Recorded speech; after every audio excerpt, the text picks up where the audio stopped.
First off, I want to give a shout out to Cody Gogler. It's his birthday tonight, and I want all Bronco Nation to make sure they love him up. I'm just going to clap it up for Cody right now as I stare at him, man. Happy birthday, Cody. Big deal. But no, just, man, thank you, Jesus, for the victory. So blessed to coach this team. And we talked to our team on Friday about the parable of the talents. And really in a synopsis, it teaches you a lot about life because whatever you've been given, you got to use that to the fullest. Don't waste it. And that could be talent, that could be ability, that could be whatever you're given. Don't waste it. That was my message to our team. Like, you've been given so much, so blessed to be here. So many talented football players in this building, so many talented coaches. Don't waste it. Use it, grow it every single day. Don't waste it. Don't live with regret. And I believe our team is growing. There's still a lot of things, as we well know, and I'm sure questions are coming here shortly, that we need to improve in. And we don't run from that. Never run from the mistakes. We're no different in a win versus a loss. It's all the same. We got to find ways to keep learning, grow, and start with me. But I am proud of our team battling. It's hard to win. It is hard to win, and I'm proud of our guys battling. New Mexico's a really good football team. Really, Coach Jason X did a really good job this year. Brought in some really good players. They're hard to defend. They do a good job defensively with a lot of their movement. Obviously, they had a huge play tonight on special teams, and they've been able to do that this season. So New Mexico's a good football team, but proud of our guys finding a way to win. Proud of us having a much better second half than we've shown in the previous games that we've lost. So proud of our guys finding a way to finish. Proud of us doing a good job in the fourth quarter. They're one of the top fourth quarter teams in the country. We are not, but we were better tonight. And so that's tough to build. And obviously, we'll talk about some of the negatives here in a little bit, but really proud of our defense. They had to deal with a lot tonight, a lot of personnel groupings, trick plays, run the football, all that. And they responded really, really well. There's obviously some things to clean up, but they tackle better, really good on third down. We're able to get after the quarterback. Those are foundational things for us. Braxton Feely continues to be one of the better D linemen in the country. Ty Benefield's relentless finding the football. Amari McCoy had a big interception. Jaden Virgin Morgan obviously played really well. Had a personal foul that cannot happen. And watching the film, I see why it is, but we can't respond to those things. That's on us. That's a discipline issue that we got to get fixed. That's why we pulled him out immediately after that, but he played really, really hard. Marco Notarini always plays hard. Jaden Mickey had a really good night. So I think overall our defense did some really good things. I'm proud of them. Offensively, if we take away the self-inflicted negatives, obviously there's a bunch of false starts on there. And that's something we're going to continue to look at, continue to have conversations, continue to find ways to rep it better in practice because that's what we control. We don't live in mythological world. We got to control it in meetings and practice, and something we're missing because we got great kids.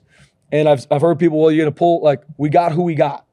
And that we have more than enough. We just got to keep growing them to where we don't have some of these self-inflicted negatives. And we got to make sure we win first down, right? You see the drives that we did sputter offensively. We didn't win first down.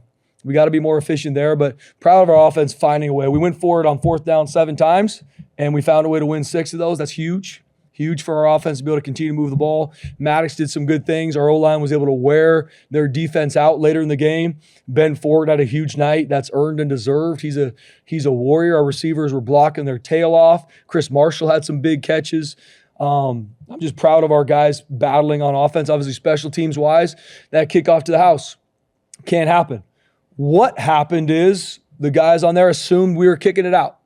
And even though we talk about as coaches, don't assume, run through the end zone, some of our players, we assumed.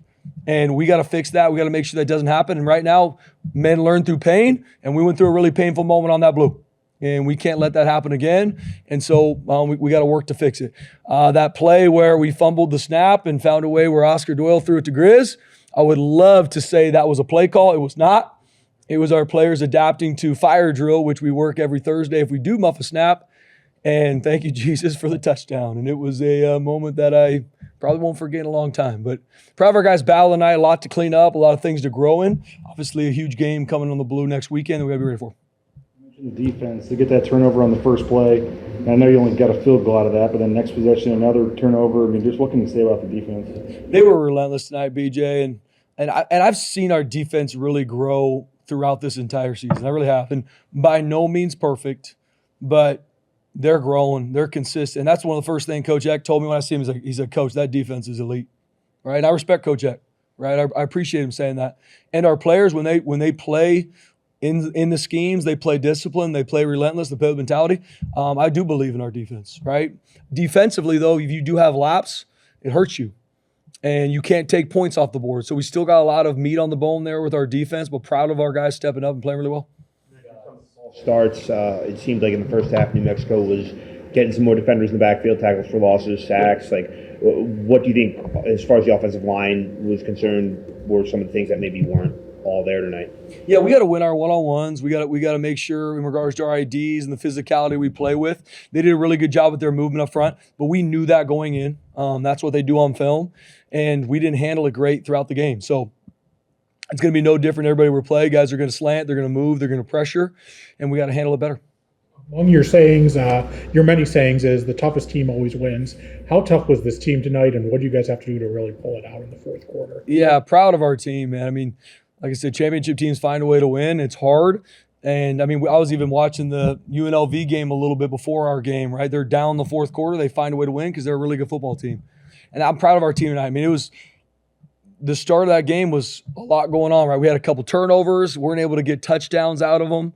Then the kickoff to the house. There's just a lot of stuff. And we had to – and self-inflicted. And we got to find a way to make that better. But our guys found a way to win. And it's hard. We'll never – I mean, winning is hard. You see it across college football. Week to week, winning is hard, and I'm proud of our guys finding a way to win. Obviously, we got to continue to improve and grow. We've played 6 games. We've learned a lot. It seemed like from Notre Dame to this is Jack Lynn was under so much pressure all game. That defensive line was able to get home so often tonight. What contributed to that, and then what's that like for you as a coach to see that success pull in West Camp? Yeah, I'm proud of our defensive front, and you know Coach Nander, he'll blitz anybody. And so it's not just the defensive front, but our defensive front did a really good job. They practiced Braxton Feely. We're trying to find new braces for him so he can practice. I mean, he's a warrior. Jaden Virgin Morgan, same, right? Across our board, Max Steed, same, like warrior. It's hard. I mean, how we play defense and in the defensive front, that's a battle, and our guys battle to continue to grow and improve, and they did some really good things tonight, and so we need every bit of that. You talked about the fourth downs, going for it 7 times. Was that a point of emphasis this week with Nate Potter and the staff that you guys were going to be more aggressive on fourth down? We're always going to be aggressive. I mean, that's mentality we have here. In all 3 phases, we want to be aggressive. We want to be on the attack. It just was the situations we were in tonight. And every game is going to be different. There's some games we won't go for it at all on fourth down. It just depends on the game, depends on the situation, and we needed every bit of those tonight. The running game tonight, I know you wanted to establish the run, get that going. First half, 30 carries for 53 yards. Yeah. I mean, second half was a little better. Overall, what did you think of the running game? Yeah, just was inconsistent tonight, BJ. Inconsistent. I mean, I don't remember what drive, maybe second to last drive. It felt like we were starting to wear them out, starting to get those 6-yard gains, 8-yard gains. But we got to be way more efficient. We had too many TFLs on 1st and 10, so we're playing 2nd and 11. We got to, and like I said, stuff we practice, we just got to continue to make sure we make our plays, make our blocks, because that's a mentality for us. We have to be able to run the football, and it just wasn't consistent enough tonight. They had 10 tackles for loss in the first half. I mean, how hard is that to move the ball and put up points when you have 10 negative plays? Yeah, 10 negative plays. I mean, you throw the penalties on top of that too. That's just putting you behind in every situation. And no offense is built to win 3rd and long consistently. That's just not what you want to be in offensively. And with the TFLs, with the penalties, we were playing from behind in a lot of those drives, and that's why we ended up having to go for it on more fourth downs to try and get stuff going. But we got to win first down. We got to be efficient. We made a lot of plays to score the points and win the game we needed. But we got to be a lot more efficient, especially in the first half. Walk me through the fake field goal for a touchdown. Was that a design play? I would love to sit here and tell you it was. It absolutely was not. We fumbled the snap. And every week we call it fire, and it's everybody around the country, I think, calls it fire drill, where if you fumble the snap, all your eligibles just make a beeline for the goal line. We do it every Thursday. It's something I'll be honest with you, just kind of work through just in case. And it happened. And old Oscar Doyle, man, found a way to find old Troy Grizzle in the end zone, and absolutely not called. Absolutely great job by our players, and I give God all the glory for that one. Career pass for Oscar, first career reception for Troy. Just how special of a moment is that for those guys? Yeah, you saw our sideline. They erupted. Because, I mean, they're great kids. I mean, Oscar Doyle is a great addition. His family's in town from Australia, too, watching him. I think the first game they've been able to see. And Troy Grizzle, I mean, a guy that battles on scout team, has some packages on offense. Obviously, is on our field goal unit, and him scoring was awesome. With the offensive line, Spencer, was there something you said, an adjustment at halftime? Because again, 10 TFLs, 4 sacks, and then second half, just 1 TFL. Yeah. Was it something you did? You changed? What was that? Yeah, with our defensive front, I mean, our guys were relentless. And just like anything, when you start getting a lead, then that puts you in a situation where you can go attack the quarterback a lot more. When it's a one-score game or you're down, which we've been in this season, it's really hard to be able to pin your ears back and go get the quarterback. So our guys were relentless. They were unfazed tonight. And even after the kickoff to the house or the scoring touchdown drive they had, I'm proud of our defense. I'm proud of our coaches. I thought the game plan was really, really good. Proud of our coaches putting that together. And our guys were relentless tonight. The ball starts.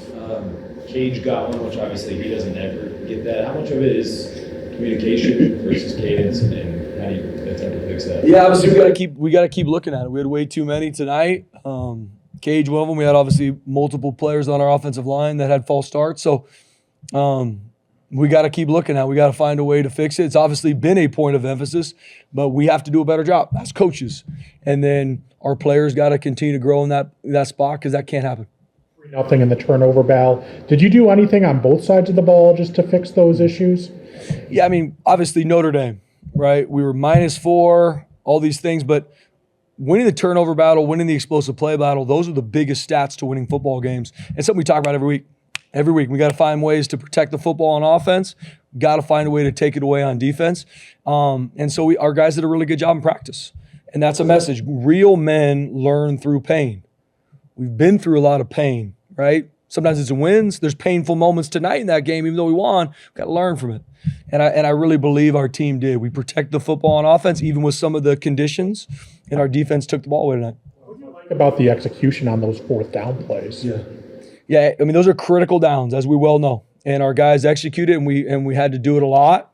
Obviously, we don't want to always be in that situation. That's winning 1st and 2nd down, 3rd down, to not have to have 4th down, but I'm proud of our players executed.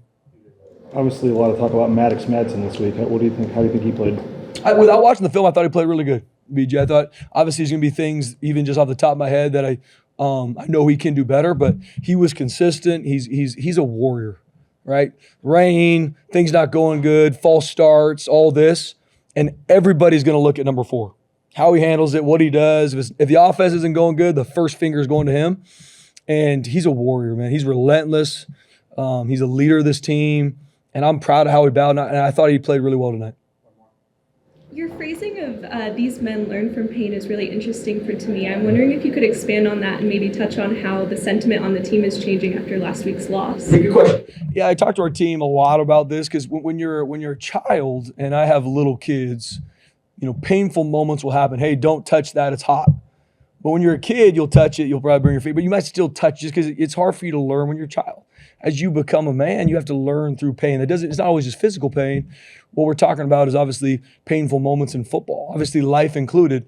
And real men, you learn from it. So whatever brought about a painful experience, not playing well, not doing something you should, you got to learn and figure out why that happened so I can be better and not let that pain happen again. And that's what you always try to do as a coach. No different. We've had same conversation last year, even with winning football games, because you have to learn throughout a game. The best teams learn the most all the time, but even after a win, you got to learn a lot. And there's a lot of things we got to learn even after this win. Spencer, 15 straight wins for you guys at home. It's the ties the longest winning streak in college football at the moment for games at home. Why is that such an important part of your guys' culture and what you try to build here? Yeah, Jay, I mean, we put a premium on protecting the blue. Put a premium on it. I mean, Bronco Nation tonight, a late start, rain, all that, Bronco Nation was still elite. Loud, there the whole game. We have the best fan base in the country, and it matters to me. It matters to our team. They find a way to save their money, pay for tickets, go to see us play in Notre Dame, sell out our stadium every single week, no matter kickoff time, weather, Bronco Nation's there. That does not happen everywhere. I'm so blessed to be a part of that. I'm so grateful for Bronco Nation. And I make sure I talk about their team all the time, like, how do you want this to go? Because there's 30-some thousand people in those stands that are sacrificing to watch you. What do you want them to think about? And I really believe our team understands that, right? The best teams also find a way to win at home. It's not like there's some magic out there, but I do believe in Bronco Nation, man. I'm so proud of them, and we got to keep stacking those wins. Thanks, Coach. Thanks, guys.